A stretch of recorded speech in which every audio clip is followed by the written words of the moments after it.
আমরা যে মনে করেন এখনই যে আমরা নির্বাচনে যাচ্ছি, কথাটা আমি বারবার বলি কেন, এটা বলা দরকার। আমি কোন আইনে যে তফসিল দিল সেটাই মাঝ পর্যন্ত আমার কাছে ক্লিয়ার হয় নাই। তফসিল দেওয়ার আগে বলতে হয় যে সংবিধানের এত নম্বর অনুচ্ছেদ মোতাবেক আমি নির্বাচনী তফসিল দিলাম, আমি পাইনি। মাসুদ কামাল, আপনাকে দিয়ে আলোচনা শুরু করতে চাই। নির্বাচন যতই ঘনিয়ে আসছে ততই রাজনৈতিক উত্তাপ এবং উত্তেজনা যেমন বাড়ছে, কিছু ঘটনাকে ঘিরে জনমনে সংশয়েও কিন্তু আবার নতুন করে দানা বেঁধেছে। কি বলবেন আপনি? এগুলি আসলে কিন্তু না হলে ভালো হতো, এ ধরনের সংশয় না হলে ভালো হতো, এ ধরনের ঘটনা না ঘটলে ভালো হতো। কিন্তু ঘটনাগুলো তো ঘটছে। যেমন ধরেন কালকে যে ঘটনাগুলো আমরা দেখলাম, যে হাদির এই মৃত্যুর বিচারকে কেন্দ্র করে ইনকলাব মঞ্চ, ইনকিলাব মঞ্চের, এটা আমার কাছে মনে হয়েছে খুবই অপ্রত্যাশিত এবং এটা উচিত ছিল না। এটা মানে এই সময়ের ঘটনা না এটা।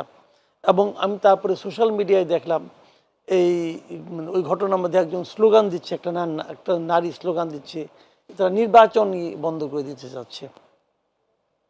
তো এই যে নির্বাচন বন্ধ করে দিতে চাওয়া, এই সময় নির্বাচনের আছে আর মনে করেন 4-5 দিন, এই 4-5 দিনের মধ্যে হাদি হত্যার ঘটনার বিচার করতে হবে, এর মধ্যে আসামিকে গ্রেপ্তার করতে হবে।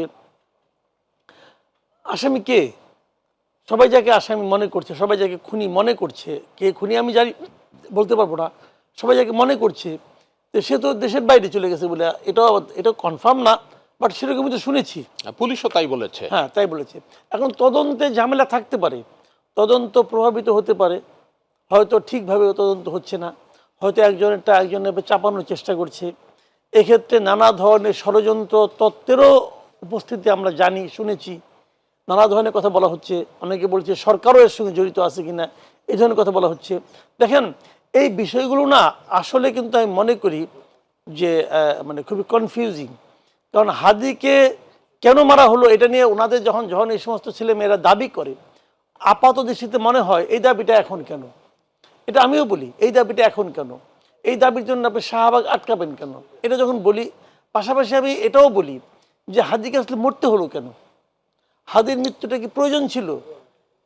কোনো একটা গোষ্ঠী তারা কি চেয়েছিল যে হাদি মারা যাক? কেন? হাদি কে আসলে? আমাদের এই আন্দোলনে হাদির কি ভূমিকা ছিল? আমাদের এই যে সরকার পতনের আন্দোলন, অগাস্ট জুলাই বিপ্লব যেটা আমরা বলি, ওই আন্দোলনে হাদির কি তখন খুব পরিচিত মুখ ছিল? ছিল না তো। তারপরে হাদি কিভাবে একটা সাংস্কৃতিক আন্দোলনের মাধ্যমে আসলো, কোথার থেকে এত টাকা পেলো, এ সমস্ত নানা প্রশ্ন কিন্তু অনেকেই জানি আমি দেখছি সোশ্যাল মিডিয়াতে তুলছে। তো এই প্রশ্নগুলো যদি আপনি সামনে নিয়ে আসেন, তখন মনে হয় যে সেই কি আমরা যদি বলা হয় যেটা আওয়ামী লীগের লোকজন করছে, অনেকে বলা হচ্ছে খুব সহজ, কিন্তু যে কোনো কিছু ঘটুক আওয়ামী লীগকে দায়ী করা খুব ইজি কেন? ওইখান থেকে প্রতিবাদ করা তো কেউ নাই, বলে দিল। মনে করেন আমার বাড়ির গরুটা মারা গেল, আওয়ামী লীগের লোক মারছে, হয়ে গেল। কারণ আওয়ামী লীগের লোক তো প্রতিবাদ করবে না, প্রতিবাদ করতে কেউ নাই, বলা খুব সহজ। আজকে শুনলাম যে এই কালকে যে যমুনার সামনে যা ঘটছে এটা নাকি আওয়ামী লীগের লোকজন করছে, এরকম সরকারি একজন লোক বলল। তো এই ধরনের অভিযোগ করা খুব সহজ, কিন্তু আওয়ামী লীগের লোক যদি মারতেই চায়, হাদিকে মারতে চাবে কেন? আওয়ামী লীগের ক্রোধ কি হাদির উপর? তা তো না। হাদির আপনি দেখবেন, হাদির শুরুর দিকে যা তা ছিল আমি চাই না, অত কিছু বলবো না আমি, শেষ দিকে এসে সাংস্কৃতিক আন্দোলনের একটা অংশ হিসাবে, ইনকিলাব মঞ্চের মুখপাত্র হিসাবে আমি তো হাদির সঙ্গে বহু টকশোতে বসেছি। ওর কথাবার্তা কিন্তু সেন্সিবল কথাবার্তা, এবং ও কিন্তু একটা জাতীয় ঐক্যের কথা বলতেছিল, ও কিন্তু রাজাকারের সমালোচনা করছিল, ও জামাতেরও সমালোচনা করছিল, এবং ও এনসিপিরও সমালোচনা করছিল। তো এনসিপি এই বিপ্লবটাকে তাদের কাছে গ্রাস করতেছে এটা বলতেছিল হাদি। তো সেই সময়ে হাদিকে মরতে হলো কেন? আওয়ামী লীগের যদি আওয়ামী লীগের মেরে থাকে, আওয়ামী লীগের যদি ক্রোধ থাকে, তাহলে তো সেটা হাসনাতের উপর থাকতে পারতো, সার্জিসের উপর থাকতে পারতো। এরা তো ওপেন ঘোরাফেরা করে, এত গার্ড নিয়েও ঘুরতো না তখন। তাহলে তার এখানে হাদি কেন? হোয়াই হাদি? এই যে এখানে নানা রকম প্রশ্ন আছে, সেই প্রশ্নগুলো নিরসন হওয়া দরকার। কিন্তু এখন তারা যেটা করতেছে যে এখনই করতে, এখন কেমন করে করবে? ধরা যাক ডক্টর ইউনূস চায় যে এখনই এটা সমাধান করবে, পারবে? পারবে না তো। এখনই আসামিকে ধরতে পারবে? কেমনে পারবে? যদি হাদির মঞ্চে যারা জড়িত আছে, ওখানে যারা নেতা আছে, যদি তাদেরকে বলা হয় তোমরা করো, তাহলে তোমাদের ক্ষমতা দিলাম, ওরাই পারবে? পারবে না। তাহলে নির্বাচনে আগেই করতে হবে যখন বলে, তখন আসলে প্রকারান্তরে তারা বলতে চায় যে তোমরা নির্বাচনটাকে পিছিয়ে দাও। ভুল কথা কিন্তু ওই জায়গাটাতে। এখন এছাড়া তো আর কোনো অর্থ আমি খুঁজে পাই না। কিন্তু তো যা হোক, এখন এই বাস্তবতা, এখন এটা নিয়ে কী হবে জানি না। আবার এটাকে যেভাবে হ্যান্ডেল করলো গভর্নমেন্ট, ওইটাও আমার পছন্দ হয় নাই। কারণ আপনারা তো তাকে যমুনার সামনে এর আগে অনেককে যেতে দিয়েছেন, তখনও তো 144 ছিল, তখনও তো ওখানে একই জিনিস ছিল, তো তখন তো কিছু বলেন নাই। তখন বলেন নাই বলে তো ওরা এবার যাওয়ার সাহস পাইছে। শাহবাগে তো দিনের পর দিন অনেকেই পড়ছে, কাউকে, এবং হাদি মঞ্চ এদেরকে, ইনকিলাব মঞ্চ এরাও পড়ছে, তাদের তো তখন আমরা ফেরার নাই। এখন হঠাৎ করে আপনি বিপ্লবী হয়ে গেলেন, হঠাৎ করে আইন রক্ষাকারী বাহিনী এত সোচ্চার হয়ে গেল কেন? তো এগুলি অনেক প্রশ্ন আছে ভাই, সে সমস্ত প্রশ্নের সব উত্তর আমরা জানি না, আবার কিছু ধারণা করি, ধারণা করলে বলার সাহস পাই না, নানা রকম জটিলতা আছে কিন্তু। কারণ বলতে গেলে বলবে প্রমাণ দাও, প্রমাণ দেবো কোত্থেকে? এগুলি তো সব ধারণা ঠিক আছে। তবে এই সব প্রশ্নের নিরসন হওয়া কিন্তু খুব জরুরি। অনেক কিছু জরুরি, এটাও জরুরি। কারণ জরুরি কাজটা কে করবে? আপনি কাকে কাছে চাবেন এই নিরসন হওয়ার কথা বলবেন? তো এখন আমি ভাই এত কিছু বলে লাভ নাই, আমি খালি বলি মানে ইলেকশনটা হয়ে যাক, তারপরে দেখবো নি কি হয়।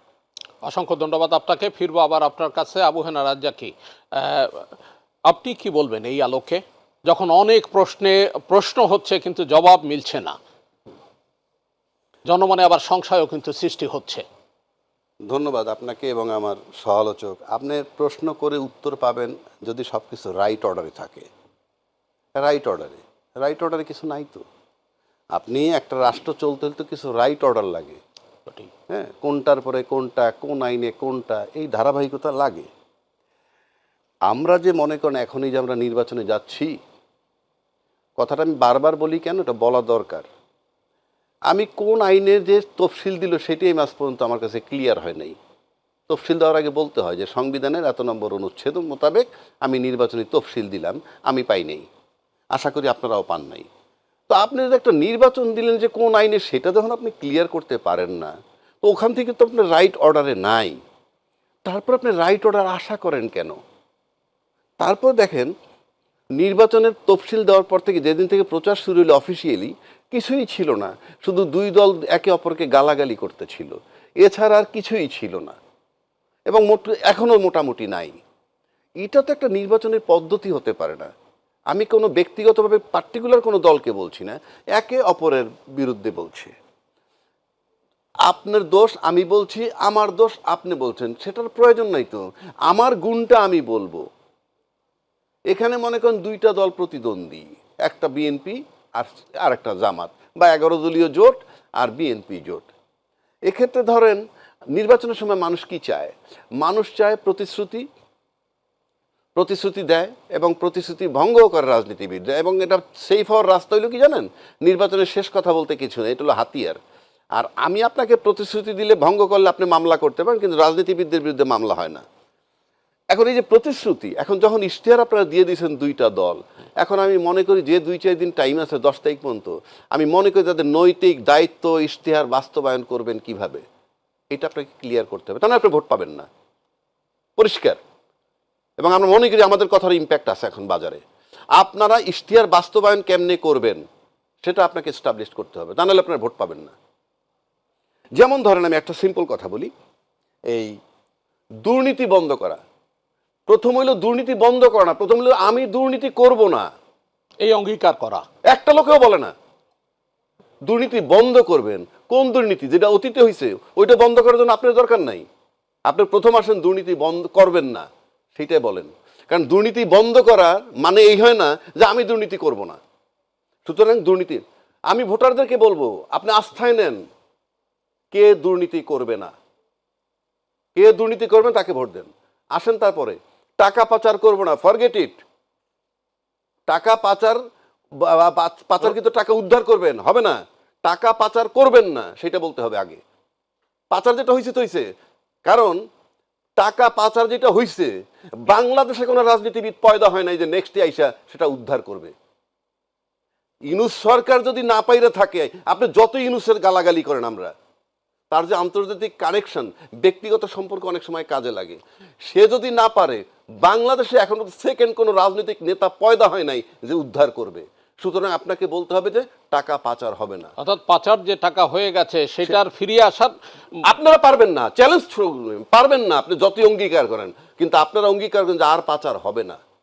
গেল, বা আমরা পাচার করব না। ওই তো, আর আমরা পাচার করব না। থার্ড আসেন এই চাঁদাবাজি।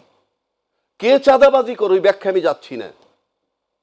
উনি চাঁদাবাজি করে না, আমি করি না, আপনি করেন, আমার কাছে এটা কোশ্চেনই না। বাট যিনি চাঁদা দেন তিনি জানেন কে চাঁদা নেয়, যিনি চাঁদা দেন তিনি জানেন চাঁদা কে নেয়। এদেরকে বলতেছি আপনি তাদেরকে ভোট দিয়েন না, কারণ আপনি যদি চাঁদা না দেন, হ্যাঁ, তাইলে আপনি ধনী। কেন ধনী? আপনি যদি সারা বছরের সিস্টেম চাঁদার নামে যায়, সেই টাকাটা তো আপনার কাছে থাকবে।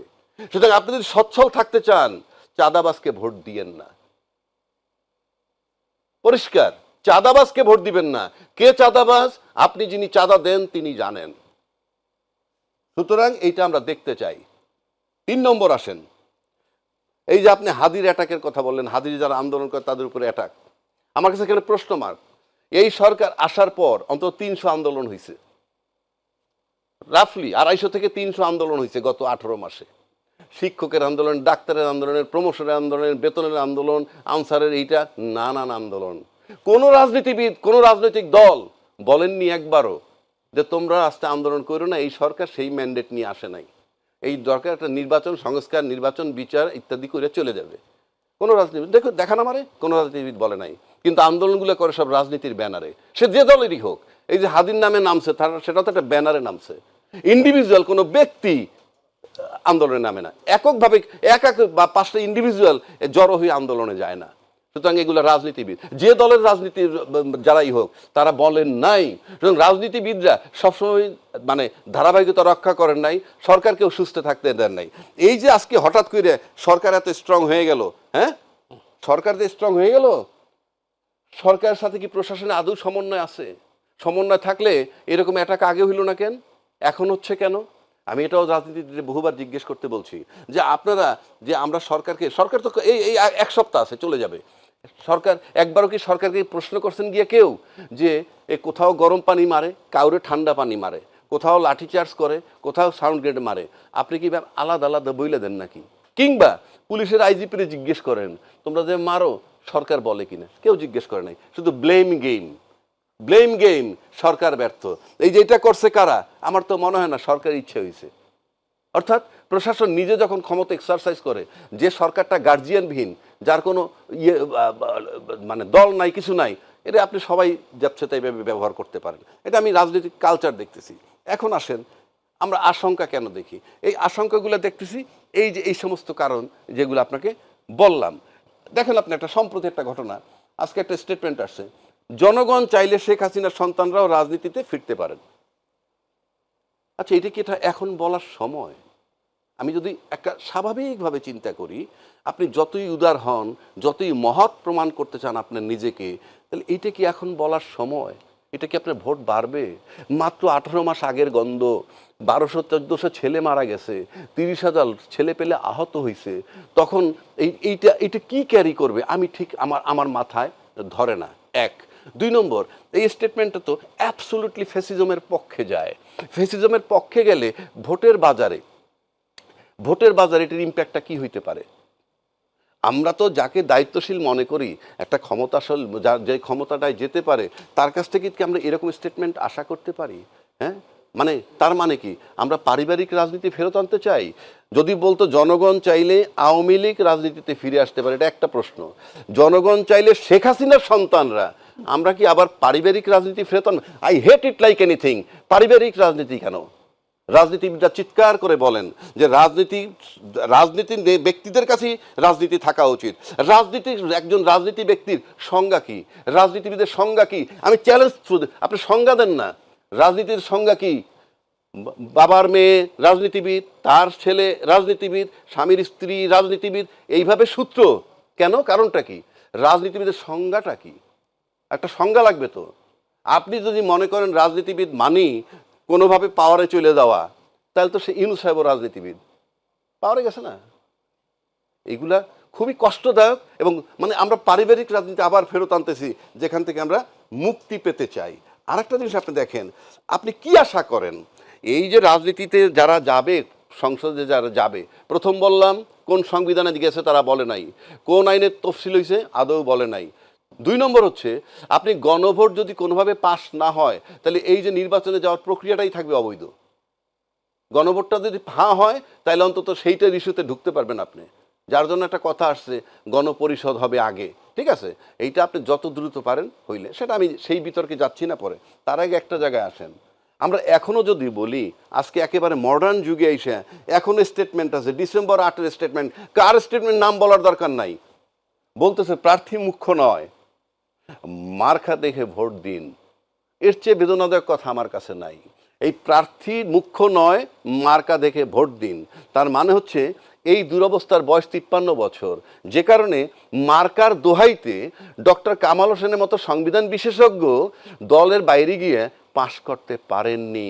পাশ করেছেন মমতাজ, পাশ করেছেন কি জানি বলে সাকিব আল হাসান, পাশ করছেন অন্যান্য দলের নানান ব্যবসায়ীরা। এই যে রাজনীতির ধারার ভিতরে আমরা যাচ্ছি, এটা তো খুব বেদনাদায়ক। আপনি কিভাবে এই দেশটাকে ঠিক করবেন? আর আশঙ্কা তো থাকতেই পারে, কারণ এইরকম যদি বক্তব্য হয়। তারপর যে আরেকটা জিনিস আপনি দেখেন, আপনি দ্বৈত নাগরিকত্ব অ্যালাউ করতেছেন, ঋণ খেলাপি সংসদে নেওয়ার জন্য নিশ্চিত হইতেছেন। আচ্ছা আপনি আমাকে বলেন তো, আপনি তো জানেন আপনি ঋণ খেলাপি, আপনি তো জানেন যে আপনি ডুয়েল সিটিজেন আছে, আপনি আবেদনটা করেন কোন আক্কেলে?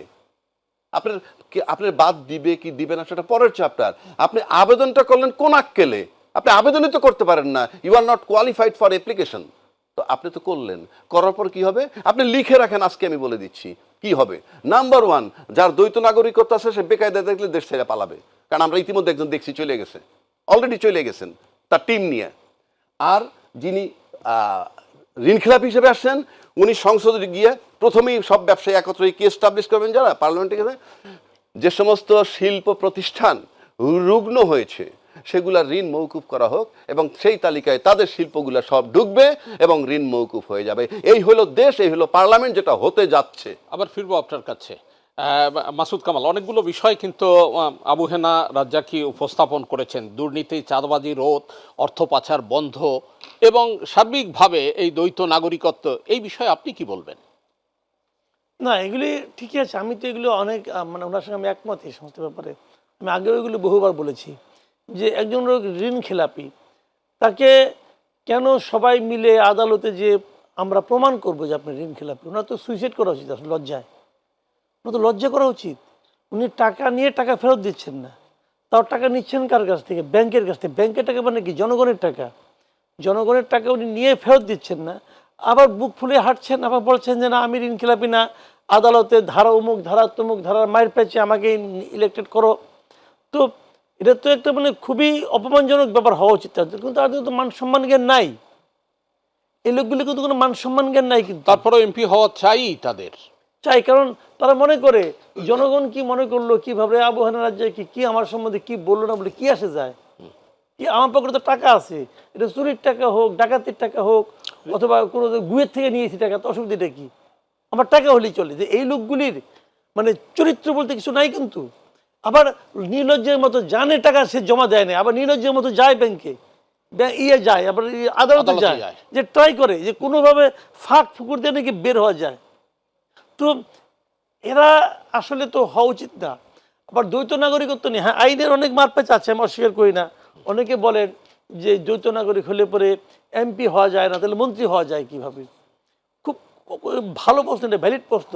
আমাদের তো অনেক মন্ত্রী উপদেষ্টা, তারা তো মন্ত্রী পদ আগেও তো ছিল, গহর রিজবি টিজবি, এরা তো সব বিদেশি নাগরিক ছিল, তাদেরকে তো বানাইছে। এখনও আছে যারা উপদেষ্টা, তারাও আছে।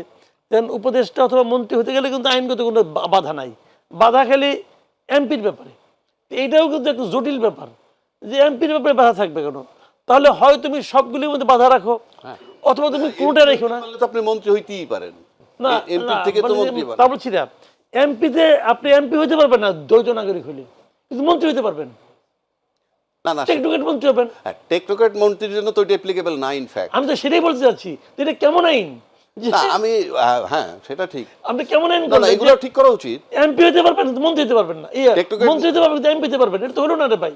তো আমার কথাটা হলো কি, আপনি আইন একটা করেন। পৃথিবীর অনেক দেশ, ইন্ডিয়ায় কথা বলি আমি, ইন্ডিয়ায় কিন্তু আপনি দ্বৈত নাগরিক হইতে পারবেন না। ইন্ডিয়া হলো কি, আপনি ইন্ডিয়া নাগরিক হয়ে মনে করেন আমেরিকা গেলেন, আপনি আমেরিকার নাগরিকত্ব পাবেন, ওকে ফাইন, ওরা বলছে তুমি ইন্ডিয়া নাগরিকত্ব ত্যাগ করো। ত্যাগ করে তুমি আমেরিকা নাগরিক নাও, তোমাকে ইন্ডিয়া একটা ভালো সুবিধা দেবে। ওরা কিন্তু ওই সমস্ত যারা নাকি মানে নন রেসিডেন্স ইন্ডিয়ান যারা হয়, এনআরআই যারা বলে, ওরা বলে এনআরআই যারা আছে, ওই এনআরআইদের জন্য কিন্তু ওদের অনেক সুযোগ সুবিধা আছে, বাট তুমি ভোটার হইতে পারবে না, ইউ ক্যানট ভোট। তো এখন ইন্ডিয়ায় আছে, এটা করেন আপনি, এটা সিঙ্গাপুরে আছে, আপনি সিঙ্গাপুরের নাগরিকত্ব আপনি পেতে চান, আপনি এই নাগরিকত্ব ত্যাগ করতে হবে আপনাকে। আপনি বলেছেন অন্তর্বর্তী সরকারেরও আমি উপদেষ্টা রয়েছে, এটা আমি তার বলি কেন মধ্যে ওই জানেন? দ্বৈত আমি নাগরিকত্ব। কিন্তু হ্যাঁ, যখন আপনি দ্বৈত নাগরিকত্ব নেন, তখন তো আপনি আরেকটা দেশের প্রতি কিন্তু আপনার দায়বদ্ধতা, আপনি কিন্তু লয়ালিটি আপনি থাকে। শপথ নেন। রাইট। আপনি যখন শপথ নেন যে আপনি আমেরিকার স্বার্থ সংরক্ষণ করবেন, তাহলে আপনি একই সময়ে অন্য একটা দেশের স্বার্থ কীভাবে সংরক্ষণ করবেন? যদি কোনো একটা বিষয়ে, যেমন আলী রিয়াজ সাহেব, উনি আমেরিকার নাগরিক, এখন যখন কোনো একটা বিষয় উত্থাপিত হলো যেটার মধ্যে আমেরিকারও স্বার্থ আছে, বাংলাদেশের স্বার্থ আছে, কোন পক্ষে থাকবেন? রাইট। আপনি দ্বৈত নাগরিকত্ব যখন দু দেশেরই স্বার্থ চলে আসবে, তখন কোন দেশের স্বার্থ সে রক্ষা করবে, এই বিষয়টি আপনি বলছিলেন। জি, আরেকটা জিনিস হলো কি জানেন, এটা আমি সবসময় বলি কি, যে আমাদের দেশে বিশেষ করে যে সমস্ত লোক একদম রাষ্ট্রীয় কি পয়েন্টে থাকবেন, নীতি নির্ধারণী অবস্থানে থাকবেন এবং রাষ্ট্রের লাভজনক পদে থাকবেন, সেই সমস্ত লোকজনদের দ্বৈত নাগরিকদের ওখানে বসানো ঠিক না। এটা হলো আমার বিবেচনা। আমার এর কারণটা হলো কি, যেহেতু তারা লাভজনক পদে থাকেন অথবা কি পয়েন্টে থাকেন, তারা এমন এমন সিদ্ধান্ত নিতে পারেন যেটা নাকি জাতির জন্য ক্ষতিকর হতে পারে। এই জন্য পরে যে জাতি তাকে ধরবে, জিজ্ঞাসা করবে, তখন আর দ্বৈত নাগরিক হওয়ার কারণে তাকে ধরতেও পারি না, সে উড়াল দিয়ে চলে যায় উড়াল দিয়া। এবং এই ধরা তো উচিত আমাদের, কেউ একটা অন্যায় করলে আমি ধরবো না তাকে। এই যেমন ধরেন এই মুহূর্তে আশিক চৌধুরী, অথবা ধরেন এই যে আপনার আরেকজন কি আছে ওর নাম, এই ভুলে গেলাম নামটা, সিঙ্গাপুরের নাগরিক যিনি। তো এই ভদ্রলোকগুলি যারা আছেন, এরা ধরেন আপনার এই ইলেকশনের পরে তো আমি যদি দেখি যে আশিক যদি এই যে আপনি চুক্তিগুলি করছে, যেগুলো বাইরের দেশের সঙ্গে 30 বছর 20 বছর ব্যাপী যে চুক্তিগুলি আছে, এই চুক্তিগুলি আমাদের জন্য ক্ষতিকর হয়েছে, তাকে যে আমি জবাব দিয়ে তারাও আমি পারবো না। তো সে তো আশিক যদি আমি তো ইংল্যান্ডের নাগরিক, আর সেই দেশে কোনো যদি নাও আসে তার কোনো সমস্যা নাই, সে ইংল্যান্ডের নাগরিক হিসেবে আসবে যাবে। তো এই যে বিষয়গুলো, এগুলো ঠিক না। যেমন আমার জাভেদ সাহেব, যে আগের মনে করেন যে ভূমিমন্ত্রী ছিল, কিছু করতে পারছেন আপনি? হাসান মাহমুদ কিছু করতে পারছেন? পারেন নাই তো। আপনি শেখ হাসিনার কথা ধরেন, শেখ হাসিনার পুরো পরিবারের মধ্যে উনি নিজে ছাড়া আর সবাই তো দ্বৈত নাগরিক। ওনার বোন দ্বৈত নাগরিক, ওনার বোনের 3 বাচ্চা দ্বৈত নাগরিক, ওনার মেয়ে, ওনার ছেলে, তারাও দ্বৈত নাগরিক। তারা যদি জীবনে কোনোদিন যে এই দেশে না আসে, কোনো সমস্যা আছে? নাই তো। এদের কাউকে আপনি ধরতে পারবেন না। তো আমি সেই জিনিসটাই বলছি যে এটা উচিত না। আওয়ামী লীগের মন্ত্রীদের মধ্যে 90% লোক বিদেশে কোনো কোনো নাগরিক আছে, সেকেন্ড হোম আছে তাদের, মালয়েশিয়ায় আছে অথবা কানাডায় আছে, তো এটা সবাই জানে আছে। পররাষ্ট্রমন্ত্রী আমেরিকান নাগরিক আগে ছিল। এগুলো কোনো কথা? এটা হওয়া উচিত বলেন আপনি? হ্যাঁ, আবার একটু ওই বিষয়বস্তুতে ফিরতে চাই। উত্তাপ উত্তেজনা এবং সংশয়, যেহেতু সুষ্ঠু নির্বাচন আয়োজনে সরকারের ভূমিকা খুবই গুরুত্বপূর্ণ। অ্যাডভোকেট আবু হেনা রাজ্জাকী, আপনি যদি বলেন এই সরকারের কাছে কেমন ভূমিকা দেখছেন? না, আপনি যদি ওইভাবে বলেন সরকারের ভূমিকা মানে আলটিমেটলি এটা নিঃসন্দেহে অত্যন্ত গুরুত্বপূর্ণ, যে সরকারই যখন থাকুক। ওইটাই বলতেছি যে আলটিমেটলি তো সরকারের উপরে, এবং সরকার শিফট করে দেয় নির্বাচন কমিশনের উপর। এখন নির্বাচন কমিশনের দিকে যদি আমরা তাকাই, এবং নির্বাচন কমিশন একা কিছু করতে পারে না, সরকার একা কিছু করতে পারে না, প্রশাসন একা কিছু করতে পারে না, সবার কম্বিনেশন, সবার কোঅপারেশন যদি হয়। আমরা যদি একটা জিনিস লক্ষ্য করেন আপনি, যে আমরা কিছুদিন আগে বিশ্ববিদ্যালয়গুলোর নির্বাচন দেখছিলাম। আচ্ছা, বিশ্ববিদ্যালয়ের নির্বাচনগুলায় জয়লাভ করছে শিবির। আচ্ছা, কেন করছে? ওইসব আলাপের জায়গা এই মুহূর্তে এটা না, বাট তারা জয়লাভ করছে। ইভেন মাসুদ কামালি একটা টকশোতে বলছিল যে এই যে ছাত্রী হলগুলো, সেখানেও শিবিরের, তাই না, শিবিরের সবাই পাশ করছে। আমরা টকশোতে এসে শুনছি যে বিশ্ববিদ্যালয়ের যে নির্বাচন, সেগুলো জাতীয় পর্যায়ে কোনো প্রভাব ফেলে না। অতীত রেফারেন্স আছে তার সাথে। কিন্তু আমরা একটা জিনিস লক্ষ্য করে দেখলাম, যখন শাহজালাল বিশ্ববিদ্যালয়ের নির্বাচন হইতে গেল, তখন কিন্তু একটা পর্যায়ে ইসি থেকে একটা চিঠি হইল। চিঠিটা কি? ডিসি এবং ডিভিশনাল কমিশনারে দিল কি, জাতীয় সরকার সংসদ নির্বাচন এবং গণভোটের উপর প্রভাব, কার্যক্রমের উপর প্রভাব ফেলতে পারে, এই বিবেচনায় এই নির্বাচন নির্বাচনের আগে সমস্ত নির্বাচন স্থগিত করলো। তাহলে নির্বাচন কমিশন এই কথাটা বলার পরে নির্বাচনগুলো স্থগিত হয় নাই, করতে গেছিল, ফাইনালি হাইকোর্ট থেকে বাদ দিল। কিন্তু এই কথাটা আসলো কেন? এটার মালিক তো উনি না, ওই নির্বাচনগুলোর মালিক তো উনি না। উনি কি মনে করেন যে আমার নির্বাচন শব্দ লেখা থাকলে ওটার মালিক উনি হয়ে গেলেন? তাহলে উনি শিবির পাশ করতেছিল, সেখানে যখন উনি এটাকে বন্ধ করে দিলেন, তাহলে এটার একটা প্রভাব আছে, যেহেতু সে চিঠিতে মেনশন করছেন। তাহলে এইটা কি ইনডাইরেক্ট ইলেকশন কমিশনের ইঞ্জিনিয়ারিংয়ের অংশ কিনা? উনি কেন করবেন এটা? কারণ এই বিশ্ববিদ্যালয়ের নির্বাচনে তো ওনার এসপি ব্যবহার হবে না, ওনার ডিসি ব্যবহার হবে না, ওনার ইউএনও ব্যবহার হবে না, নির্বাচন কমিশন কোনো লোক ব্যবহার হবে না। আপনি বাজারের সমিতি নির্বাচনও বন্ধ করে দিবেন? তো সেখানে তো বোঝা যায় যে ইসি যে ইম্পার্শিয়াল না, এবং ইসির এই চিঠিটা দিয়ে ইসি কোন দিকে সেটা তো আমি অনুমান করতে পারি। ফিরবো আপনার কাছে মাসুদ কামাল, কি বলবেন এই ইস্যুতে আপনি? নির্বাচন কমিশন কোন দিকে? নিরপেক্ষ নয় এই দাবি করলেন আমাদের রাজ্জাকি সাহেব। আমিও মনে করি নিরপেক্ষ নয়। নির্বাচন কমিশন নিরপেক্ষ নয় কেবল না, তারা অযোগ্য, একদম অযোগ্য। দেখেন তারা মানে এ পর্যন্ত একটা হলো কি জানেন, অযোগ্য হটে স্বাভাবিক, এতে আমি খুব একটা অবাক হই না। অবাক হই না এই কারণে, এক নম্বর হলো তাদের তো কোনো পূর্ব অভিজ্ঞতা নাই। উচিত ছিল কি জানেন, উচিত ছিল এই নির্বাচন, এটা তো একটা জটিল নির্বাচন, আমাদের ইতিহাসে সবচেয়ে জটিল নির্বাচনগুলির মধ্যে একটা হলো এবার নির্বাচনটা। কারণ এখানে আপনার ধর মানুষের প্রত্যাশা বেশি, অনেক বছর পরে একটা নির্বাচন হচ্ছে যেখানে সবাই ভোট দিতে পারবে। আবার অন্যদিকে এই নির্বাচনে আরেকটা নির্বাচন জুড়ে দেওয়া হয়েছে, গণভোট, যে কারণে মানে মানে ওদের এই জিনিসটা ঝামেলা বাড়বে। কিন্তু অনেকে আবার ওই গণভোটটা আবার ম্যাক্সিমাম মানুষ বোঝে না, কিন্তু এই জটিলতাগুলি মিলিয়ে কিন্তু এটা একটা জটিল নির্বাচন। তো সেই নির্বাচনটা করার জন্য এদের তো মিনিমাম অভিজ্ঞতা দরকার ছিল। আপনি দেখবেন যে কোনো জটিল পরীক্ষা না, পাবলিক এক্সামিনেশন যখন হয়, এসএসসি এইচএসসি হয় না, আপনি দেখবেন যে কোচিং করে না, ওরা কিন্তু একটা মক টেস্ট নেয়, হুবহু পরীক্ষার মতো একটা টেস্টটা নেয়। ওই টেস্টটা কি কোনো দরকার আছে? দরকার আছে এই কারণে যে দেখে যে এই কাজটা তোমাকে তো করতে হবে ওই সময়ে, তখন তো তুমি আর ট্রাই করার চান্স পাবা না, তখন তো ট্রায়াল অ্যান্ড এরর করার কোনো স্কোপ নাই, তাই না? তোমাকে এই জন্যই আগে আমরা একটা মক টেস্ট দিচ্ছি। আমাদের নির্বাচন কমিশনও কিন্তু ভোটের একটা মক টেস্ট করেছে। দূর ইসের মধ্যে কি ঢাকাচ্ছেন আপনি? নাম দিলাম কানা ছেলের নাম পদ্মলোচন। ভাই, নির্বাচনের মূল সমস্যাটা কিন্তু প্রেশার, আপনাকে মাথায় রাখতে হবে। নির্বাচনের মূল সমস্যাটা হলো প্রেশার। এই যে আপনাদের টেলিভিশন চালান, আমি তো নিজেও 10 বছর সরাসরি টেলিভিশনের নিউজ রুমে ছিলাম, এবং আমি দেখেছি তো যে আমাদের নিউজ রুমের মূল বিষয়টা কি? প্রেশার। যে আমার এই সময়ের মধ্যে এই জিনিসটা দিতে হবে, আবার এর মধ্যে চেঞ্জ আসবে, ওটাকে চেঞ্জ করতে হবে ওই টাইমের মধ্যে, যেন আবার দর্শক যেন না বুঝে যে কোনো সমস্যা হচ্ছে। এই যে প্রেশারটা, এটা কিন্তু বিরাট বিশেষজ্ঞের কোনো কাজ না, কিন্তু সময়ের মধ্যে সময়ের কাজটি করতে হবে। তো নির্বাচন কমিশন তো সেই প্রেশারটা নিতেই পারলো না একবারও। তারা যদি দু একটা স্থানীয় নির্বাচন করতে পারতো, তাকে এই সরকার করতে দেয় নাই। আমি তো মনে করি যে ওই সময় আগে ইলেকশনের আগে, এই ইলেকশনের আগে বিভিন্ন আপনার বিশেষ করে মেয়র ইলেকশনগুলো, পৌরসভা ইলেকশনগুলো, সিটি কর্পোরেশনগুলো হয়ে যেতে পারতো। হলে হতো কি, এরা এদের একটা প্র্যাকটিস করতে পারতো, কিছু তো করে নাই। আমার প্রশ্নটা ছিল আবু হেনা রাজ্জাকির কাছে যে সুষ্ঠু নির্বাচন আয়োজনে সরকারের ভূমিকা খুবই গুরুত্বপূর্ণ। কেমন ভূমিকা আপনি দেখছেন মাসুদ কামাল? খুব খারাপ ভূমিকা দেখছি, খুব খারাপ ভূমিকা। যদিও আমাদের সরকার প্রধান বলেছে উনি নাকি একটা ইতিহাসে শ্রেষ্ঠ নির্বাচন দিবেন, এটা ইতিহাসে শ্রেষ্ঠ খারাপ নির্বাচন হবে।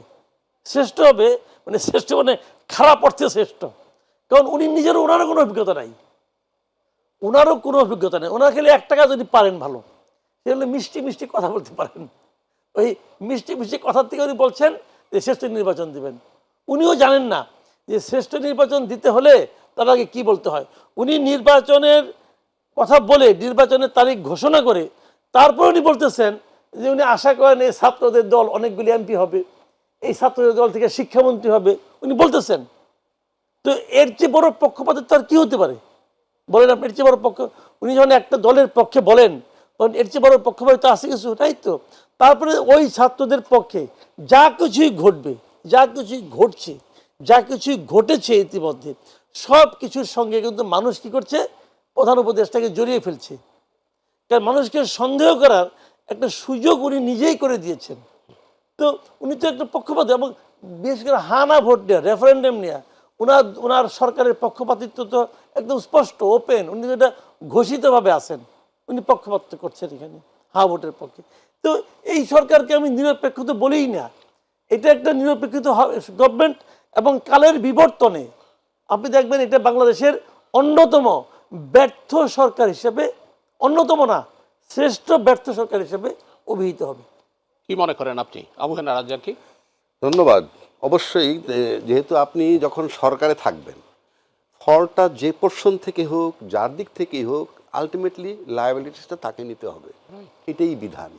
নির্বাচন কমিশনের ব্যর্থতার দায় সরকারকেই নিতে হবে, কারণ উনি তো নির্বাচন কমিশনের রোদ দিচ্ছেন, নিয়োগ দিচ্ছেন, সুতরাং তার রেসপন্সিবিলিটি তো অবশ্যই আছে। কিন্তু আমি একটু যোগ করতে চাই এখানে, যে প্রশাসনটা যে এই সরকারকে কোঅপারেট করে নাই এবং না করার কারণে প্রশাসন কোঅপারেট করে নাই, তার বদৌলতে কিন্তু এটা আমি হাতে আঙ্গুল দিয়ে দেখাই দিচ্ছি, কিন্তু আমরা রাজনৈতিক দল, কারণ যে সরকারটা টেম্পোরারি আসছে চলে যাবে, তাকে কোঅপারেশন করার দায়িত্ব আমাদের ছিল, সবাই বলে ছিল, করছি আমরা, কিন্তু এটা আমাকে অ্যাকশনে বুঝতে হবে। যেমন ধরেন সাবেক মন্ত্রী আব্দুল মোমেন পররাষ্ট্রমন্ত্রী, আপনি বোধহয় দেখছেন তার ভিডিওগুলা সম্প্রতিকালে। ডক্টর আব্দুল মোমেন লুকিয়েছিলেন অনেক মাস, লুকিয়েছিলেন কয়েক মাস, এবং তারপর 8 পালিয়ে মাস গেছেন পরে, সহযোগিতায়। 8 মাস পরে, অর্থাৎ সেই 5ই আগস্টের পর থেকে 8 মাস পরে সে বের হয়েছেন। আচ্ছা, কিভাবে বের হয়েছেন বিবরণটা উনি দিচ্ছেন। উনি 6 বার সিম বদল করছেন, 5-7 বার বাসা বদল করছেন, ওনার পরচুলাটা ফেলে দিছেন, দাড়ি রাখছেন, সব কিছু মিলে একটু অবয়ব চেঞ্জ করছেন, এইভাবে ছিল। প্রশাসন তাকে টাইম টু টাইম কোঅপারেট করছে এবং প্রশাসনের সহযোগিতায় সে বের হয়ে গেছে 8 মাস পর। তার মানে তার যে সিম 6 বার বদল হয়েছে, এইটা প্রশাসন টাইম টু টাইম পেয়েছে। বাসা বদল হয়েছে, সেটাও টাইম টু টাইম প্রশাসন পেয়েছে। তা আপনি যদি একটা ভালো নির্বাচন উপহার দিতে চান, তাহলে প্রি কন্ডিশনের ভালো প্রশাসন, যেই প্রশাসন এখনো আব্দুল মোমেন সাহেবদেরকে সহযোগিতা করে এবং তিনি বলছেন বিদেশে বসে, আমরা কিন্তু এখানে বসে নাই, আমরা ইনক্লুসিভ নির্বাচন করার জন্য নানানজনকে লেখালেখি করছি বলছে, এবং বিদেশি দূতাবাসেও লিখছি, অন্যান্য দায়িত্বশীল পর্যায়ে যে ব্যক্তি বিদেশে তাদেরকে লিখছি। তাহলে আপনি চিন্তা করেন 8 মাস পরে সে বেরোইছে প্রশাসনের কোঅপারেশন নিয়ে। যতজন বেরোইছে প্রশাসনের কোঅপারেশন নিয়ে, সেনানিবাসে 626 জন আটক হয়েছিল, আটক না আশ্রয় নিয়েছিল, তারাও পর্যায়ক্রমে বেরিয়ে গেছে। সুতরাং আব্দুল মোমেনরা যখন কোঅপারেট করছে, তাদের তো কোঅপারেশন না পাওয়ার কিছু নাই। তাহলে আপনি তো 8 মাস যাবৎ ওই প্রশাসনকে, ওই আওয়ামী লীগের পতিত শক্তির লোকজনগুলাকে কোঅপারেট করছে। প্রশাসন, ইউনূস সাহেব ক্ষমতায়, তো ইউনূস সাহেব ক্ষমতায়, প্রশাসন এই কোঅপারেট করলো, ইউনূস সাহেব জানলো না, কিংবা গোয়েন্দা বিভাগও জানলো না, অন্য কোনো সেক্টর জানলো না, তাহলে সবাই কি সরকারের বিরুদ্ধে ইউনাইটেড? তা নাহলে এটা তো কোনোভাবে যাওয়ার কথা না। পাশাপাশি যদি আপনি বলেন যে এই প্রশাসন ফ্যাসিজমের পক্ষে কাজ করছে, আবার যদি আমি এসে বলি জনগণ চাইলে শেখ হাসিনার সন্তানরা রাজনীতি করতে পারেন, তাহলে এটা তো ফ্যাসিজমের পক্ষপাতিত্ব করা হয়। তাহলে আমার নির্বাচন সামনে যেটা আসতেছে, সেখানে আমার দেখার বিষয় হচ্ছে এই ক্ষমতায় কে যেতে পারে। তা ক্ষমতায় কে যেতে পারে আমি ভালো করেই জানি, আমাদের দেশে এই নির্বাচনে কি হবে জানি না, কিন্তু অতীতগুলো আমাদের রেকর্ড আছে যে প্রশাসনের একটা রোল থাকে।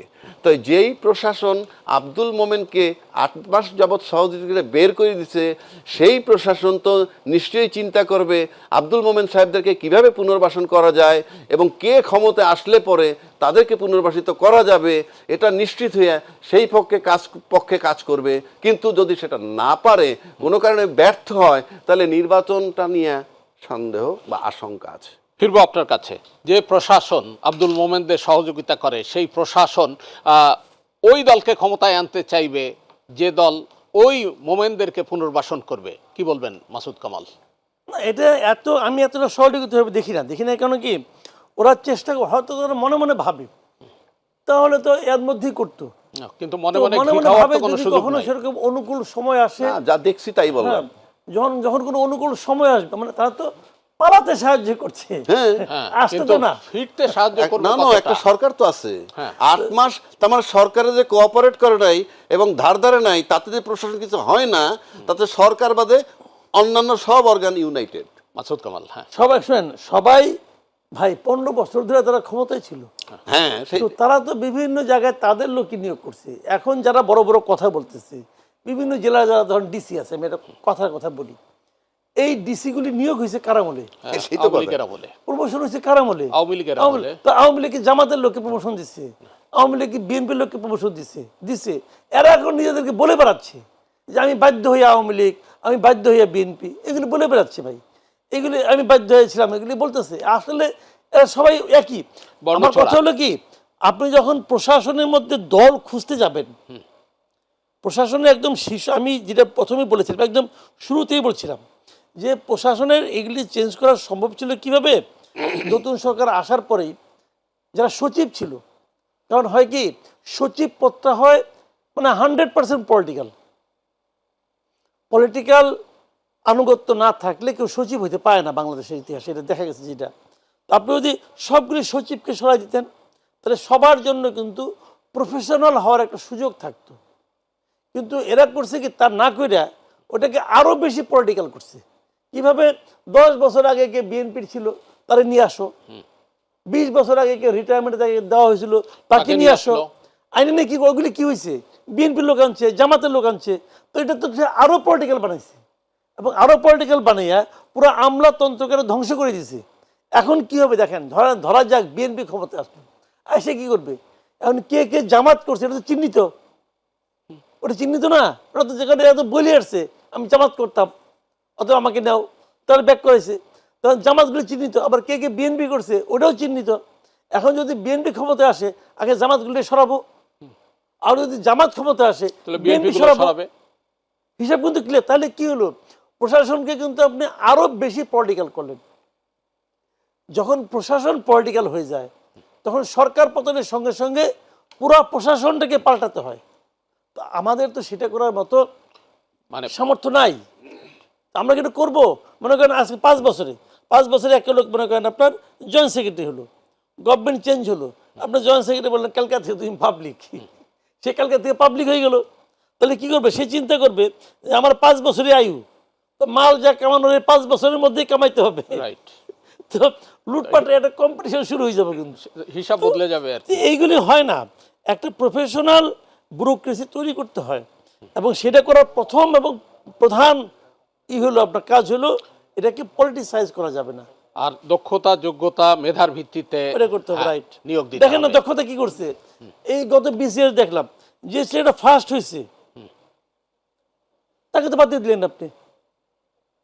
ভাই দলীয় পরিচয় একজন লোক অনেক কিছু হতে পারে, দলীয় পরিচয় দিয়ে ফার্স্ট হওয়া যায় না। খাতাপত্র দিয়ে দেবো, প্রশ্ন সব দিয়ে দেবো আপনাকে, তো আপনি ফার্স্ট হতে পারবেন না রে ভাই। ফার্স্ট হতে গেলে অন্য কিছু লাগে, বাড়তি যোগ্যতা লাগবে। তাকে আপনি বাদ দিয়ে দিলেন কেন? তার কে ছাত্রলীগ করে, কে আওয়ামী লীগ করে, এগুলি বললেন। তো এইটা করলে তো আপনি মানে ওর যে মেধাটা এটা তো আপনি পাচ্ছেন না, আপনি তো মেধাটাকে শেষ করে দিচ্ছেন।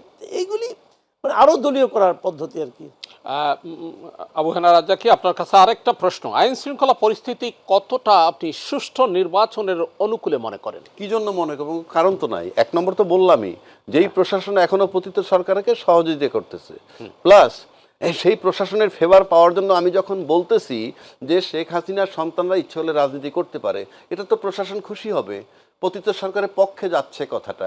সুতরাং আমি প্রশাসনিক সহযোগিতা নেওয়ার দিকে যাচ্ছি, এটা বলে গেল একদিক। দ্বিতীয় দিক আসেন, আমরা কি কখনো এরকম নির্বাচন গত 55 বছর বয়সে করেছি যে অনেক সরকারের পতন হয়েছে, কিন্তু পতন হওয়ার পর শুধু সরকার চলে গেছে তার অ্যাসোসিয়েট নিয়ে, মন্ত্রী নিয়ে, কিন্তু প্রশাসন, পুলিশ, আমলা টামলা সব ইনট্যাক্ট ছিল। কিন্তু আপনি 1400 লোক মারা গেছে যে রিপোর্ট, তারপরে 30,000 লোক আহত হয়েছে, বাইতুল মালের খতিব পালাইছে, মসজিদের ইমাম পালাইছে, প্রধান বিচারপতি পালাইয়া গেছে, পুলিশের অনেক লোক পালাইয়া গেছে, 2 মাস আগে একজন জেনারেল এবং একজন ডিআইজি পালাইয়া গেছে, তাদের সাথে যোগসাজশ আছে কিনা সেটা বড় কথা না, পালাইয়া গেছে। তাইলে অবস্থাটা কি?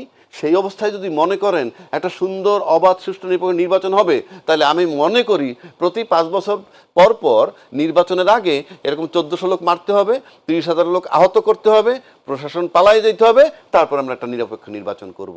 এটা যদি আমাদের ভাবনা হয়, আমার কাছে মনে হয় এর চেয়ে বড় বদান্যতা, এর চেয়ে বেশি কষ্টদায়ক আর কিছু নাই। মাসুদ কামাল, আবার আপনার কাছে ফিরে, আইন শৃঙ্খলা পরিস্থিতি কতটা সুষ্ঠু নির্বাচনের অনুকূলে বলে আপনি মনে করেন? আমি এখনো মনে করি যে আইন শৃঙ্খলা পরিস্থিতি যেটা আছে এটা মোটামুটি নির্বাচন অনুকূলে আছে। এটা এই কারণে মনে করি যেমন পুলিশ, দেখেন পুলিশ কিন্তু আসলে খুব একটা অ্যাক্টিভ না, কিন্তু শেষ মুহূর্তে আর্মি হয়তো ভূমিকা রাখবে, কারণ আর্মিকে তো নিয়োগ করা হবে। আর্মিকে তো এবার প্রথমবারের মতো সারা দেশেই নিয়োগ করা হবে, এবং কেবল স্ট্রাইকিং ফোর্স না, তারা কিন্তু আইন শৃঙ্খলা রক্ষার জন্য মাঠে নামবে। এটা একটা ইতিবাচক দিক। কিন্তু সবচেয়ে বড় কথাটা কি, আইন শৃঙ্খলা বিঘ্নিত হওয়ার কারণই নাই বলে আমি মনে করি। বিঘ্নিত হওয়ার কারণ নাই এই কারণে যে বিএনপি, জামাত, এরা সবাই নির্বাচনটা চায় যে এখন নির্বাচনটা হয়ে যাক, এবং নির্বাচনটা বাধাগ্রস্ত করতে পারতো যে ধরেন আওয়ামী লীগও কিন্তু নির্বাচন বাধাগ্রস্ত করতে চায় না। আমার ধারণা আওয়ামী লীগও চায় নির্বাচনটা হয়ে যাক, হয়ে গেলে পরে নতুন একটা পলিটিক্যাল গভর্নমেন্ট আসুক, তারা এটাকে। আপনি পুলিশের ভূমিকায় কিঞ্চিত সন্তোষ প্রকাশ করেছেন, কিন্তু পোশাক বদলের পর গতকাল পুলিশের যে আচরণ জাতি লক্ষ্য করেছে, এটা কি কাঙ্ক্ষিত? আমি পুলিশের ভূমিকায় সন্তোষ প্রকাশ করি নাই, আমি বলছি পুলিশের প্রয়োজনই পড়বে না। সেনাবাহিনী যখন থাকবে, মারামারি যদি না হয়, আপনি পুলিশ দিয়ে কী করবেন? পুলিশের কাজটা কি? গন্ডগোল হইলে তাকে থামানো। পুলিশকে তো এই গত 15 মাসে যারা পুলিশে চাকরি করে, এই 15 মাস ছিল তাদের জন্য একটা দুঃস্বপ্নের সময়। এই সরকার মেটিকুলাসলি পুলিশের মেরুদণ্ড ভেঙে দিয়েছে, পুলিশের ইজ্জতের ফালুদা করে ফেলেছে। এই পুলিশ এখন মনে করে যে আমি পুলিশ হয়ে কেন জন্ম নিলাম। এত অপমান পুলিশকে বাংলাদেশের ইতিহাসে এবং পৃথিবীর ইতিহাসে কোনো সরকার কখনো করে নাই। আপনি শব্দটা বলেছেন, যদি গন্ডগোল হয় সেই ক্ষেত্রে পুলিশ তৎপর হবে। আপনি কি মনে করেন শান্তিপূর্ণই নির্বাচন হবে? গন্ডগোল হলে পুলিশ তৎপর হবে না, আর্মি তৎপর হবে। যদি হয়, আর্মি যদি তৎপর হয় তাহলে গন্ডগোল হবে না। কিন্তু আমার কথাটা অন্য জায়গায়। আজকে কথাটা আপনি শেষ যেটা বললেন যে গন্ডগোল হবে কিনা, আমি মনে করি গন্ডগোল বিচ্ছিন্নভাবে দু এক জায়গায় হতে পারে, কিন্তু সাধারণভাবে গন্ডগোল হবে না। আবু হেনা রাজ্জাকি, আপনি কি মনে করেন? পুলিশের পোশাক বদলে আচরণ কি বদলেছে একটু যদি বলেন। আমি ভবিষ্যৎ বলতে পারি না, বাট আমি অ্যাকশন থেকে বলতে পারি। অ্যাকশন থেকে বলতে পারি এরকম, যেমন বিডিআরের পোশাক বদলে যখন বিজিবি বানাইলেন, এবং পোশাক, এই বিডিআর শব্দটা যেই উৎফুল্লতা দিত কিংবা যেভাবে চাঙ্গা করতো, যে ভাবটা ছিল, সেটা কি আমরা আরো বেশি চাঙ্গা করার জন্য নাম পরিবর্তন করছি? নিশ্চয়ই না। এবং আমার কাছে তাই মনে হয় পোশাক টোশাক দেখে। আগে বিজেপি, ভারতীয় বর্ডার গার্ড, তারা মানে বিডিআর এর নাম শুনলে মানে বিডিআর ঘাম বের হয়ে যেত। হ্যাঁ, তো এখন আপনি বিডিআর কে চেঞ্জ করেছেন, বিজিবি করছেন। আপনি নিজেই বলেন না যে আপনার কাছে কেমন লাগে, নাম্বার 1। নাম্বার 2 হচ্ছে আপনার আইডেন্টিটি লস করে ফেলবেন। হ্যাঁ, ওনার নাম মাসুদ কামাল, আমি কালকে যদি এভিডেভিট করে নাম ইব্রাহিম করে দিই, আপনি ভাবেন তো, ওনার টেলিফোন করলে বলবে আমি ইব্রাহিম, নাম্বার হলো মাসুদ কামালের, বারবার বলবে আমি ইব্রাহিম, এটা হয় না। তো আপনি পুলিশের পোশাকটা যা চেঞ্জ করছেন কেন? এটা হইল, এখানে যেটা করা হয়েছে সেটা করা হয়েছে যে স্বৈরাচার বা ফেসিজমের পক্ষে তারা কাজ করেছিল, এবং কাজ করেছিল ইনফ্যাক্ট তারা হুকুম মেনেছে, বাট নাগরিক মারার হুকুম পালন করার বিধান নাই। যাই হোক, সুতরাং পোশাক বদলে যে খুব একটা কিছু হয়েছে তা না।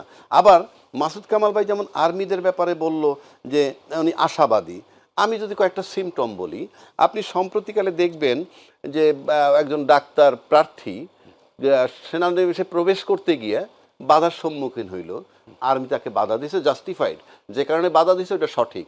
কিন্তু বডি ওয়ার্ন ক্যামেরার যে ছবিটা বের হয়ে গেল, জুলকার নায়ের সাহেব যেটা প্রকাশ করলো, এটা তো যাওয়ার কথা নয়।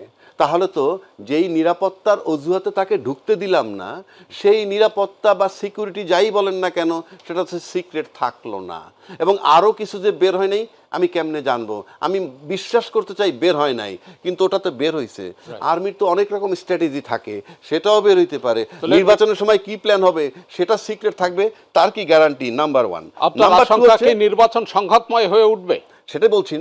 আরেকটা কথা বলেনি, সেনাবাহিনী যেটা মাঠে থাকলেই ঠিক হয়ে যাবে বলতেছেন, 15 মাস যাবৎ কিন্তু সেনাবাহিনী মাঠে MSTC পাওয়ার নিয়ে ছিল। এখনো কিন্তু বলা যায় না যে 100 ভাগ অস্ত্র উদ্ধার, লুটের অস্ত্র উদ্ধার হয়েছে, এখন পর্যন্ত বলা হয় নাই। তাহলে 15 মাস থাকবেন আর 3 দিনের ভিতরে থেকে যাবে, এটা আমার কাছে মানে আমি নির্বাচন হয়ে যাক সেটা ভিন্ন কথা, আমরা আলোচনা করতেছি যে প্রশাসন যে কতটা মানে অ্যাবসলিউট হয়েছে বা প্রশাসন কতটা কঠিন হইতে পারে বা করতে পারবে, আমি তার কোনো নিশ্চয়তা দেখছি না। আমি মানে এখন নির্বাচন যদি হয়ে যায়, সেটা যেহেতু সব পক্ষ চায়, সুতরাং তাদের স্বচ্ছতার কারণে নির্বাচনটা হয়তো ভালোভাবে উঠে যেতে পারে। ধন্যবাদ আপনাকে। আমরা একেবারেই অনুষ্ঠানের শেষ পর্যায়ে আপনার কাছে যে প্রশ্নটি রাখতে চাই, এই নির্বাচনের সার্বিক প্রেক্ষিত বিবেচনায় কে ক্ষমতায় যেতে পারে বলে আপনি মনে করেন? সেটা আমি জানি না, তবে এখানে নির্বাচন যেটা হচ্ছে, একজনের হারানোর ভয় আর একজনের পাওয়ার চেষ্টা। হারানোর ভয় কার? যারা অতীতে ক্ষমতায় ছিল এবং তাদের যে অবয়ব, তাতে মনে হয় যে পাওয়ারে যাওয়া তাদের জন্য তারা আশাবাদী। সুতরাং তারা যদি পাওয়ারে যায়, it will not be a surprising issue. কিন্তু যদি কোনো কারণে নির্বাচনের রেজাল্ট চেঞ্জ হয়ে যায়, এটা তাদের জন্য হবে পেইনফুল। তবে এইবার নির্বাচনে যেহেতু প্রতিদ্বন্দ্বী একে অপরের সাথে বিএনপি বনাম জামাত অথবা বিএনপি জোট বনাম জামাত জোট, সেখানে বিএনপির একটা অতীত ইতিহাস আছে। তারা 2 টার্ম বা 3 টার্ম না, 3 বার হয়েছে প্রধানমন্ত্রী, 2 টার্ম ফুল ক্ষমতায় ছিল। সুতরাং সেটা পর্যালোচনা করার সুযোগ ভোটারদের আছে, নাম্বার 1। নাম্বার 2, এবার নির্বাচন বিএনপির বলতে হবে এই অতীতে আমরা করেছি কি, সেই ভালোটা তুলে আনতে হবে জনগণের কাছে, সামনে আমরা এই করব। আর জামাতের বেলায় অ্যাডভান্টেজ হইল সে কখনোই ক্ষমতায় ছিল না, সুতরাং সে শুধু বলবে আমি এই করব। এই দুটো পার্থক্য আছে। আরেকবার ফিরবো আপনার কাছে, মাসুদ কামাল, কি বলবেন আপনি? কে যেতে পারে ক্ষমতায়, কার কি সম্ভাবনা? দেখেন, আমি যদি মনে করেন পুরনো একটা হিসাব আছে আপনার, ট্র্যাডিশনাল হিসাব, যে আগে কখনোই জামাত কিন্তু 7% 8% বেশি ভোট পায় নাই। তো এইবার জামাত অনেক ভালো করবে, অনেকের সঙ্গে যোগাযোগ করেছে, তারা ভালো আচরণ করছে, 2024-এর পর থেকে তারা ভালোই করতেছে। সেই হিসেবে তাদের ভোট বাড়তে পারে, বেড়ে ডাবল হতে পারে, তো 3 গুণও হতে পারে। 3 গুণ হলে তো মনে করেন 21% হয়, 30-32 তো আর হয় না। আর বিএনপির ভোট তো সবসময় কখনোই 30-এর কম নামে নাই। তো সেই হিসাবে বিএনপির চান্স তো আমি মনে করি বেশি আছে। কিন্তু আবার অন্য ইতিহাসও আছে, যেমন ধরেন আপনার যদি শ্রীলঙ্কার দিকে তাকান, শ্রীলঙ্কা এখন যে দলটা ক্ষমতায় আছে, এরা কিন্তু 2020 সালের নির্বাচনে তারা মাত্র 3টা আসন পাইছিল। 3টা আসন থেকে তারা তো ক্ষমতায় চলে আসছে রে ভাই, মাত্র 4 বছরের মাথায়। কাজে মানুষের পরিবর্তন, মানুষের মনের পরিবর্তন কখন কী হয় বলার পর কঠিন। নীরব ভোট বলে একটা শব্দ বাংলাদেশে আছে, তারা কোনো আলোচনায় আসে না, মিটিং মিছিলে যায় না, তর্ক ঝগড়া কিছুই করে না, নীরবে যে ভোটটা দিয়ে আসে। এই ভোটও কিন্তু অনেক সময় অনেক কিছু করে ফেলায়। এই ভোটগুলি যারা দেয় তাদের মধ্যে সাধারণত আমি দেখছি তারা চাঁদাবাজি, মাস্তানি, দখলদারিত্ব, মামলাবাজি এই তারা অপছন্দ করে। এখন এইগুলি কোন দিকে যাবে, যদি জামাতের পক্ষে যায় বলা কঠিন। জামাত অনেক ভোট পাবে, কিন্তু এন্ড অফ দ্য ডে আমার কেন যেন মনে হয় যে মানে হয়তো বিএনপি চলে যাবে। আবার বলাও যায় না, 91 সালে আমরা সবাই মনে করেছিলাম যে বিএনপি ক্ষমতা চলে গেছে। এখন 91 সালে পুনরাবৃত্তিও হতে পারে।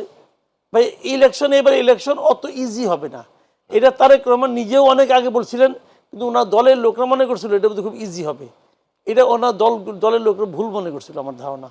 জি, আবু হানা রাজ্জাকি, কি বলবেন আপনি? আপনি ভোটের ইকুয়েশনে যদি আসেন, সিম্পলি অতীত জরিপ যেটা মাসুদ ভাই বললো তো ঠিকই আছে। বিএনপি ছিল 35% লাইক দ্যাট, জামাতে ছিল 7-8, এটা বেড়ে ধরেন 10 হয়েছে না 15 হয়েছে, 11 উনি বলছেন 3 গুণ, বলছেন 21% ধরে নিলাম, 21%, তাতেও সে ওই জরিপে জামাত পিছিয়ে থাকে। কিন্তু এখানে অন্য একটা ইকুয়েশন আছে। অন্য একটা ইকুয়েশন যদি আপনি ধরেন, তাহলে আপনার জামাত কি বলে আওয়ামী লীগের ভোট প্রত্যাশা করে, কেউ বলছে আওয়ামী লীগ নাকি বিএনপিকে ভোট দিবে। আমি তর্কের খাতিরে আমার হিসাবে বলে আওয়ামী লীগ নীরব থাকবে, কারণ আওয়ামী লীগের এত প্রেম নাই যে অন্য একজনের দলে ভোট দিয়ে উনি অনেক আগায় দিবে, এটা আমার ধারণা। তারপরে যেহেতু স্টেটমেন্ট আসছে শেখ হাসিনার পুত্র কন্যা যদি রাজনীতি করে জনগণ চাইলে সেটা, তাইলে এই ভোটটা পাওয়ার জন্য এটা করতে পারে। যদি সেটা যায়, আমি তর্কের খাতিরে দিলাম আওয়ামী লীগের কিছু ভোট তারা পাইলো, বাট 4 কোটি নতুন ভোটার আছে, 4 কোটি 4.5 কোটি, যেটা 15 বছরে তৈরি হয়েছে। তারা কিন্তু এটা বহু আগে বলছিলাম, 3-4 মাস আগে মাসুদ কামাল ভাই কয়দিন আগে বলছে যে এই 4 কোটি ভোটার যারা, এরা কিন্তু ফ্যাক্টর হবে। ফ্যাক্টর না, আমি বলে দিচ্ছি আপনাকে, 5 আগস্টের পর তারা এই 2টা দলকে দেখে আসছে কার কি অ্যাক্টিভিটিস। অ্যাবসলিউটলি দেখে আসছে। এই 16 বছর তাদেরকে দেখে নাই, বিরোধী দলে বলতে গেলে দেখে নাই। এই 4 কোটি ভোটার ডিসিশন নিবে কি জানেন? জুলাই চেতনার পক্ষে কে, এবং জুলাই চেতনার পক্ষে কে মাসুদ কামাল ভাই বললে হবে না, রাজ্জাকি বললে হবে না, আপনি বললে হবে না। দে উইল ডিসাইড, তারা ফিল করবে জুলাই চেতনার পক্ষে কে। শুধু that should B A turning point যদি ইলেকশনটা সুন্দরভাবে হয়, এবং সেখানে দুই দলের জন্য মারাত্মক রিস্ক আছে বলে আমি মনে করি। আপনি কি বলবেন মাসুদ কামাল? আমি এটাই যে বললাম এতক্ষণ ধরে যে আপনার এই ইয়াং জেনারেশন যারা আছে না, 4 কোটি ভোটার, হ্যাঁ, এরা কিন্তু আপনার মানে বাবা মার কথা শুনে ভোট দেয় না। এরা একটু ঘাটতেরা আছে, যেটা মনে করে তো ওইটাই দেয়। এবং ওরা কিন্তু বিএনপিকেও দেখে নাই, জামাতকেও কখনো ক্ষমতায় দেখে নাই, তাদের যে জন্ম হয়েছে অনেক পরে। তো তারা মানে কি করবে, তারা বেসিক্যালি যে কাজটা করবে সেটা হলো যে আপনার ওই 24 অগাস্টের পর থেকে এই কোন দল কি করছে, মানে আপনার এটা বিএনপি কি করছে, বিবেচনায় জামাত নিবে। কি করছে, বিবেচনায় নিবে। এটার উপর ভিত্তি করে তারা ভোটটা কিন্তু দিবে।